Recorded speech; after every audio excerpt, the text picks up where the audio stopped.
Today we have a great travel policy malicious compliance story. We'll get into that in a bit, but first, are you sure you want to do this? I give you 15 minutes. I used to work for a rainforest named company several years ago that primarily focused on shipping and delivering packages and orders from their customers online. Specifically, I worked at one of the distribution warehouses that was the last stop for packages that were to be loaded into those blue vans that bring your new stuff to your front door. Big trucks would unload packages throughout the night to be sorted and prepped by the workers, and then the full bags of packages would be loaded onto vans in the morning to be delivered by the drivers to houses. This system repeated every day with only 2, sometimes 3, shifts of workers. And as luck would have it, I was happily placed on night shift. The work was simple, if not exhausting, and being at night meant we didn't have to worry about the heat as much as day shift. I won't go deep into detail about how every job worked, but I'll try to give enough detail to help you give a good idea of what happened. After the usual new hire period where I was just trying to find my groove and get used to the hustle and bustle of the warehouse, I found myself assigned to one of the nightly jobs that was unanimously described as the most difficult job there. And honestly, I completely agree with that. The packages would be unloaded from the trucks onto the conveyor belt and need to be pushed to one side of it or the other, depending on which side of the building they would need to be going to. The packages would have a sticker with a letter A to Z, followed by other indicators for where it would go later. The letter determining which aisle it was supposed to be in, and in turn, which half of the building it would need to be on, based on where that aisle was compared to the belt. With me so far? Good. Because if standing beside the belt, pushing and pulling boxes and paper packages for several hours based on a letter sounds like an easy job, congrats! You would be placed across from me to get your brain melted by the pace we had to work at. Imagine, if you will, a rhythm-based video game set to a high difficulty and then replace the buttons or notes with packages of different sizes. That would be a fairly close representation of what you would be staring at for not a few minutes, but several hours. Things would get so overwhelming that some workers would give up halfway through the night after getting too dizzy from having the rollers of the belt spinning in their vision for too long. The nights were even harder when holidays came around and the belt would be absolutely packed with boxes falling off of the side on the regular. But then you would look up across the belt, weary from the never-ending monsoon of labels and letters, and see me listening to nearby music and moving packages around like I had 2 extra arms and was some kind of splitting god. I will admit, it did take a while to get used to the flow when I first started, and it did put a bit of strain on the eyes, but I would honestly just shut my brain off and let my eyes become unfocused as I just autopiloted the job like a madman. No one ever did better than me at this job during my time there. That's not my words, that was everyone who ever tried to replace me from that spot. Like when our unwitting antagonist of the story finally enters, a manager from day shift that we'll call Sam. Occasionally, managers would switch around from the different shifts to make sure they all knew how the place functioned properly. Cool, no problem. I got in for my shift on the night Sam was to manage our shift for once. I gave the usual hellos and ironic good mornings to everyone preparing for the night shift and went up to the job board. Everyone got assigned with a little name badge next to the one they would do that night as they came in, and since I was usually one of the first ones there, I would just say hi to the night manager as I moved my own name to the splitter position, as we both knew that it was my spot. This night, however, I went through those same motions, said hi to Sam, placed my tag on splitter, and went to go prepare the split zone for my day. A few minutes later, I get called over to the job board. Sam says, "So hey, I wanted to let you know that I moved you to section A for the night. Go ahead and get a scanner set up and head on over." Me confused, "But what about the splitting?" Sam says, "Don't worry, we'll have it covered. We just need you over in A." I had already set up my place at the split zone so I could handle it at my best, and he was already moving some stuff away so he could do whatever he was doing for the night. It was basically just a couple of package racks for damaged stuff I pull off the belt, as well as a place for my small speaker. I was a bit confused as the package count was higher than average that night, and a good splitter really takes a load off of a lot of the other jobs down the line. Me with a serious face saying, "Are you sure you want to do this?" Sam, confused, says, "Do what?" I say, "Are you sure you don't want me up here? It's supposed to get pretty busy tonight." Sam, waving me off, says, "We'll be fine. If it gets too busy, one of us managers can jump in to help." When he said that, I actually chortled aloud briefly and shook my head. I had seen the managers split before, and none of them would last the whole night if they had to do it. Very few could, and I was unrivaled at the job, so I knew what was about to happen. The first trucks had already pulled in, and they looked pretty beefy to start with. I did some rough estimation. All right, I'll give you 15 minutes. Sam says, huh? 15 minutes? I say, yep. Gotta go get a scanner now, not much time before that belt starts, and I have to get ready again. He had actually seemed confused as I walked off to get ready for my new job. I was a little bummed in all honesty. Splitting was my favorite job with how I could just shut off for a bit while doing it, kind of like being in a trance or meditating. But the man said what the man said. Once the belt started, I went along doing my job, scanning and placing packages in bags. Not much to say other than it was slow and boring, but I kept an eye on my watch. Sure enough, barely 10 minutes passed when one of the lane supervisors, Ambassador, entered my lane. Ambassador said, "Hey OP," me smiling. "They need me up front, don't they?" Ambassador, also smiling, said, "Yep, they just radioed it in. I'm here to take over until they get a replacement here." Me checking my watch, 5 minutes ahead of schedule too. Must be pretty bad. The ambassador says they've already had to pull Jackpot back to the front twice.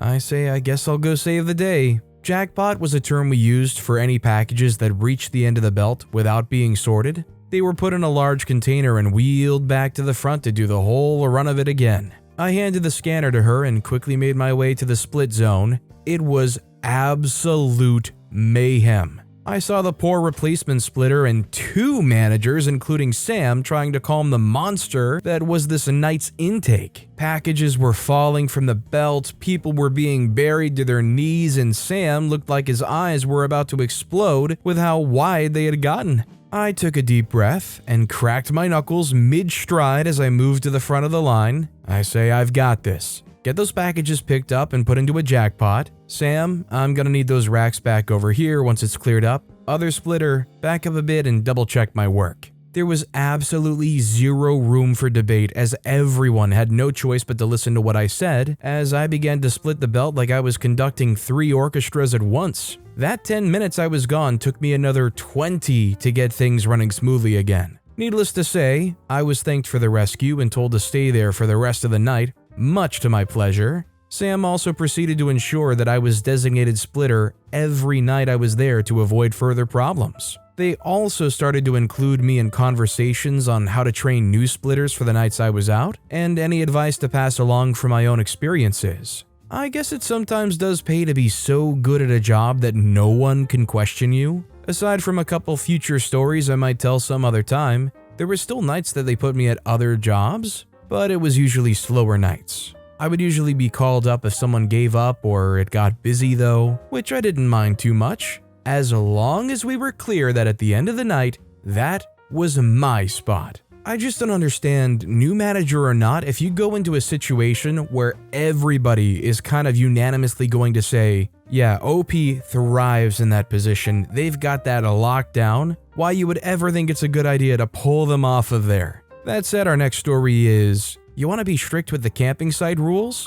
Then let's be strict with the rules. Context: a few weeks ago I was touring Europe in my car and caravan with family. Usually people are very nice on camping sites with their temporary neighbors, but this incident was a big exception to that rule. Story: we arrived to a very large camping site in the middle of Sweden late afternoon, and after getting our keys and a printout info, campsite rules and local tourist attractions, etc., actually like a magazine, from the reception, we went to find our designated pitch to set up the caravan so we could start relaxing after hours and hours of driving. Now, it might be relevant to see how the pitches and driveways are set up for the story to make better sense. For context, imagine there's 2 streets. Let's say I've been assigned spot 67 facing one street, and the old geezer of the story has pitch 58, which is behind me, facing the other street. So we release the kids to go find a playground and start the process of setting up camp. I back up the caravan to the pitch, detach the car, manually crank the support legs down, and so on, when a grumpy old geezer approaches yelling, 4 meters, 4 meters! It was hot, I was sweating from the manual work, and a bit confused, so I ask, perhaps a bit sharply, what is he going on about? He manages to explain that the rules say the caravans have to be 4 meters, about 13 feet, apart, and that I absolutely must move my caravan. which is already halfway done setting up camp. Now I admit that I did put my caravan only about 1 meter, little over 3 feet from the back of the pitch, but this jerk has his own caravan roughly the same distance or less from the perimeter, and his front tent's ground lines are on our pitch. I go around checking the situation and leave my wife to talk with the geezer. I come back around after maybe 30 seconds and see my wife upset. Before I can ask why, she tells me that the geezer told her verbatim to go back to Finland after she had pointed out that his tent cords are attached to our side. So I get angry. I'm positively seething, and for a moment I consider getting physical, but then I decide to get petty instead. So I go to undo the setup we've already done. I move the caravan, double check that I'm within the rules. This took me about 7 minutes. Then I go tell the geezer that I've now complied. So if you want to be strict with the rules, then let's be strict with the rules. Your own caravan is clearly in violation of the rules, so move the freaking thing or I promise I'll go to the reception and complain. I was so angry that I remember my hand shaking while I emphasized my message with finger pointing, so I was pretty angry. Fallout, we got great satisfaction seeing he had to disassemble most of his front tent, crank up the support legs, get the car, attach the car, move his caravan, and then reset up everything. Took him and his partner about 25 to 30 minutes to do so. If you want to be a jerk, make sure you're also in compliance before complaining to someone else. These kinds of rules are usually more like suggestions anyway. Oh, and I also told the kids that there's a special situation here. You don't have to be quiet and consider the neighbors like normally. Instead, you can shout and play as loudly as you'd like, within the allowed times to make noise, and they did. Luckily, the other surrounding pitches were not occupied at the time, so this didn't bother anyone, but the geezer and his partner. I also got a small solace from the fact that my wife did reply to the "go back to Finland" comment with the age-old classic, "freak you." We left the site and continued on our way the next day, as planned. I don't understand how this old geezer is going to waddle himself over and complain about somebody else violating the rules, while literally standing right next to their violating rules caravan. You're just inviting an argument. In fact, I think this is probably just one of their pastimes. They're old and cranky and have no hobbies, and their source of fun is complaining about rule violators and inviting some unpleasant conversation. Our next story is Travel Credit Policy, CapOne Trave. I'm traveling for a friend's birthday in a couple of weeks. Decided to use my Capital One Venture X card and its annual travel credit to cover part of the trip. In order to do so, I have to book through Capital One Travel. No problem, as they price match. Booked on Sunday and called in today to get the price match, a whopping $25. Rep says, "Sorry, you have to call in within 24 hours of booking." My bad. I say, since the reservation is free cancellation, I can cancel, rebook, and then call in. Wouldn't it make sense just to price match as is? Rep says, "You can do that, but is the effort worth $24.80? Now it is. Here's where it gets good. I went in and canceled and rebooked the same exact room. Only now, it was an additional $103 higher. But Expedia still has the same price as before. I booked it at the higher rate and called back for my price match. If the effort was worth $24.80, it was definitely worth $127. You know, it almost does not surprise me that this credit card company's annual travel credit thing is going to try to do whatever they can to find a way to nickel and dime you. I mean, shoot, they probably offer this credit hoping that you just wouldn't care enough to even use it. Or one of those things like a mail-in rebate where they offer it and it makes the price look all nice or makes it look like a alluring offer, and then they cross their fingers and hope you just kind of forget about it. Needless to say, when I look around for credit card offers or any kind of companies like that, I definitely just try to go for the most cash back universally. Whatever I can do just to find like the best offer that seems to just probably put the most actual money back in my pocket. I feel like most companies you'd have to jump through hoops and meet some clarifying details like you can only use these travel providers to get credit. Just give me cash back. But with that being said, that's all the time we have for today. Now, if you want to hear another absolutely awesome malicious compliance story, check out that video on the left. Or if you missed my latest video, check out that video on the right. That said, I'll see you all next time with some more stories.